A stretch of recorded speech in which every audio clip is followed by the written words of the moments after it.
to Bible in a Year, day 92. Today we will discuss Judges 8 and 9.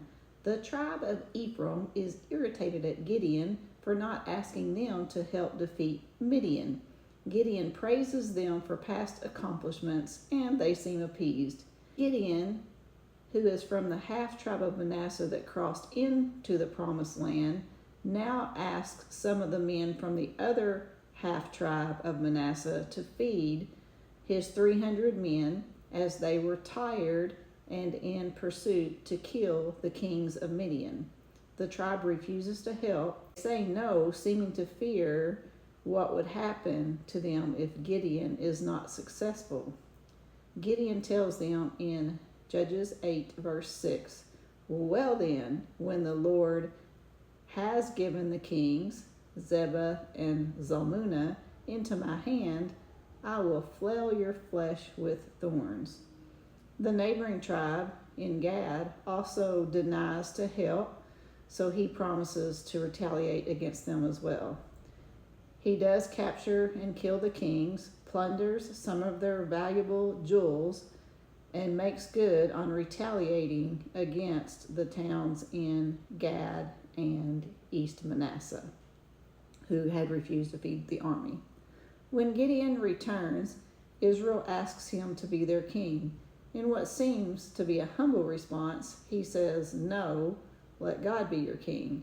However, Gideon asks for jewels from them to add what he has already collected and makes an ephod for himself, something that's supposed to be reserved for the priesthood. So, although there wasn't war for the rest of Gideon's life, the Israelites chase after the ephod of Gideon rather than serving the Lord their God. They shifted from worshiping the false gods of the Canaanites to creating their own idols.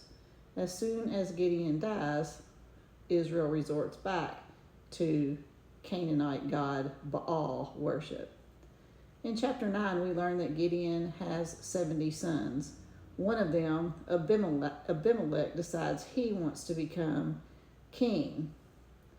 As part of the scheme, he kills all of his other brothers with the exception of Jotham, who had hidden. Jotham curses Abimelech, stating that he isn't fit to be king and that he and the city will be destroyed.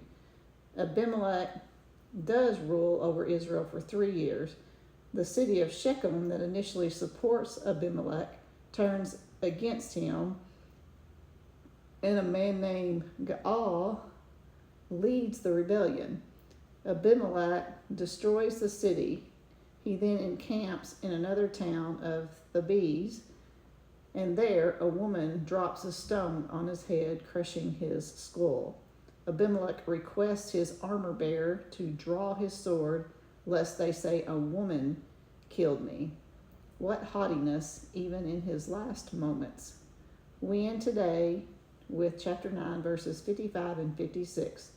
Thus God returned the evil of Abimelech, which he committed against his father in killing his brothers, and God also made all the evil of the men of Shechem return on their heads, and upon them came the curse of Jotham, the son of Jerubbaal, who is also known as Gideon.